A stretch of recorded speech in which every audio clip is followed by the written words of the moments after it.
Hey everyone, it's Elvira Nonowet. Hey guys, so this video is about how visual perception works. We're going to show you, we're going to talk through some things and then do some exercises that will help you kind of realize some things because it is all in the mind. Okay, so we just want to say everyone is creative. Drawing isn't a magical ability. It's a teachable skill. It's about how your mind processes visual information. The problem isn't drawing; it's seeing, because how you see things is what influences what you're putting down. Eventually, drawing is the smallest thing. Okay, you need to have a rudimentary ability of motor neuron skills, but initially it is just visual ways of seeing, which is where it's at for this video specifically. But then also for the rest of the perceptual, of course. We aim to make you aware of your visual ways of seeing. We're going to give you tools to help you make a mental shift and to a different mode. So that this will probably feel a little bit like an altered state because we're not used to this state. Sometimes it's called flow. You kind of feel like you can't actually speak sometimes in this state. Once you're able to make the shift, drawing will be easy. So you might feel initially it's hard, but don't worry about it. Just go with it, and it's a process. And practice makes perfect. Constantly doing it, you just get better and better at it. And we all have the potential to be in this mode. So just trust us. We are here to facilitate that shift. Okay, you do not need, so in light of that, you do not need to be able to draw to start this course. That's why we're here. We're going to get you better from the beginning. This is from scratch, which is how all the best things are made. Okay. Think about it this way. Like, you're sent to school. They don't send you to see if you have the ability to read or write. You're sent and you will learn to read and write. You just got to. And not that this is going to be a forced thing, but just as you can read and write, no matter what you could do before you were taught to do it, you can learn to draw. Here we go. Okay, so all drawing is the same. There's nothing that's more difficult to draw than anything else. So those tutorials about how to draw a horse, it's not going to happen. No, I mean, you might be able to draw a horse, but it will only be from the one angle, and it's going to be apparent because and it's also, just all the same. Everything will look the same usually if you do those types of things. Guys, this is Izzy. Thanks, Izzy. Yeah. She's one of our studio cats. We have another. She might make an appearance, but she's a bit more shy. Okay, so let's get into it. So we're going to do some pre-drawings, so pre-instruction drawings. That's what they're called. They have a very specific purpose. So I really want you to listen to the instructions and really follow them before starting them. So you just make sure that you know what you have to do. Okay, you really won't regret it. So, since you are looking at this video, we're assuming that you would like to improve your drawing.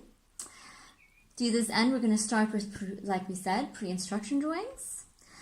This is important to show you where you started. Sorry, guys.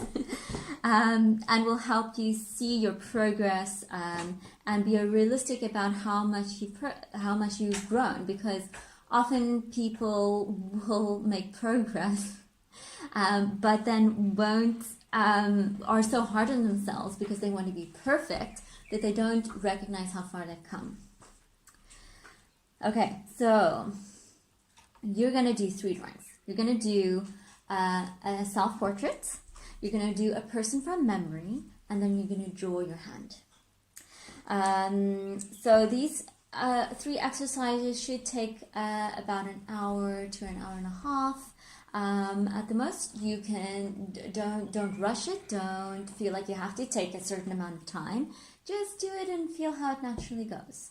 And you can maybe when you've done the 3, maybe you can go back and do them again and just see if once you've listened to what we say at the end, if there's any difference about how you do it. And even if you want to do some of them over, that's also fine. It's not about like being fast. You don't have to rush through this. Yeah, it'll be fine. Okay, so I just want to show you, just going to use any plain paper. These are pre-drawings.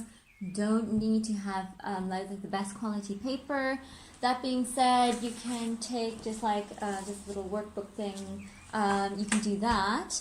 I'm going to draw your attention to this side where we have what we call a workboard, and we paste our paper or all our work to it. You can see this workboard has had quite a lot going on it before, and so you just use some masking tape, and so we've just used plain just printing paper here, and then also you're gonna need a mirror, this one like so, and for your first drawing you're just gonna sit like arm length away from it.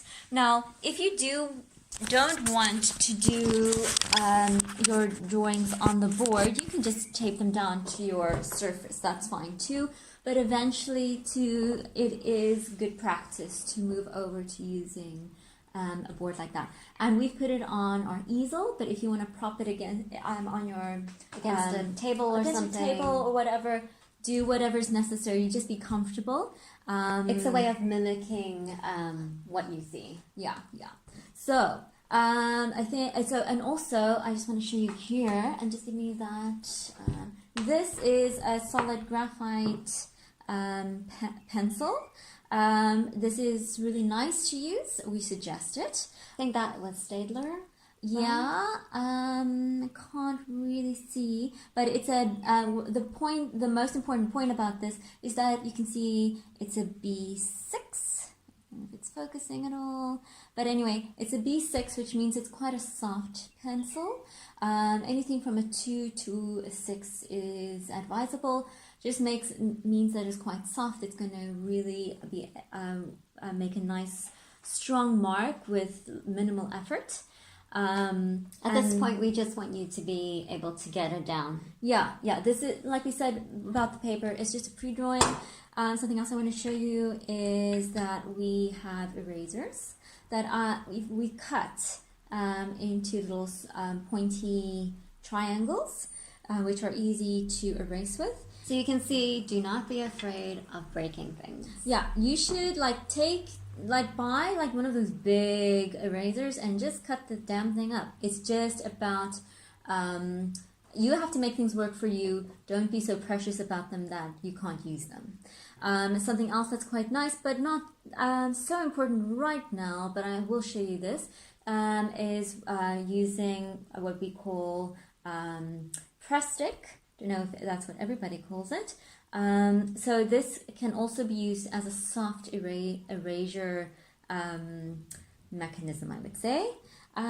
Also, if you don't want to use the pencil, you're welcome to use charcoal. So a nice willow charcoal, quite a soft charcoal, also really nice, makes a nice loose mark. So if you feel like you're somebody that's quite stiff, maybe it's a good idea to challenge yourself and use a nice... Which we'll get to eventually. Yeah, but that comes later. Okay, guys, so I just wanted to show you that. Now I'm going to explain the 3 exercises. And then I want you to stop the video, do them, and then I'm just going to explain a little bit about why we did them. Okay, so self-portrait. You're going to... we have explained everything you need. You're going to tape, like we've taped it there. That's for all 3 exercises if you want to, like we've explained. You're sitting arm distance away from the mirror. And then you're just going to draw yourself. Now, don't rush it. Don't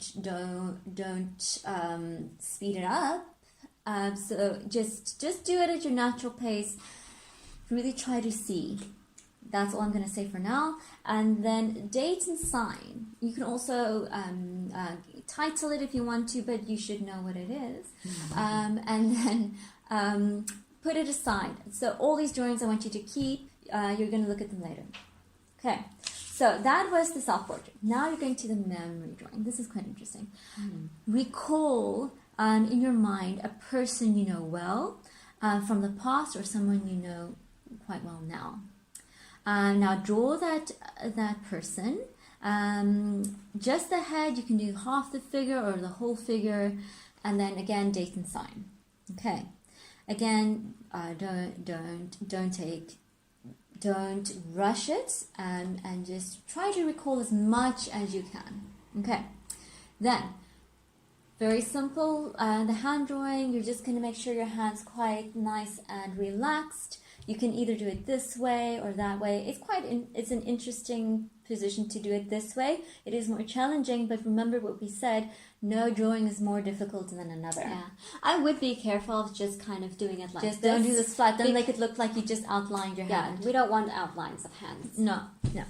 So it would be cool if you did do something a bit more interesting. Yeah. But no pressure. Be interesting, people. Yeah, I mean, really. Okay, so date and sign that as well. Okay, so now, like I said, at this point, stop the video and make your drawings and make sure you've listened to what we've said. And then once you've done, let's come back. We'll give you a moment. Okay, people, now. So that was probably like, what, an hour? Yeah, you've been away for an hour. Yeah. How are you feeling? I mean, are you okay? Okay. So now we want you to compare these three drawings. Put them side by side. Are there areas that are more realistic than others? What were you? That is those areas where you were really seeing. Now, how did it feel? Did it feel different when you were doing those areas compared to the other areas that are less realistic? Now, I want you to specifically look at the self-portrait and the memory drawing. What is the difference between them? Visual memory is out of necessity simplified. Otherwise, the amount of details that you would need to remember would be overwhelming. So our minds simplify for a good reason. It would be difficult to live if you remembered everything. Yeah, you can't live like that. But for drawing, you do need to look at it in another way. Our brains don't recall things as they really are, but in a set of memorized symbols that have been ingrained since childhood. This is especially true about faces, since it is one of the things we look at the most.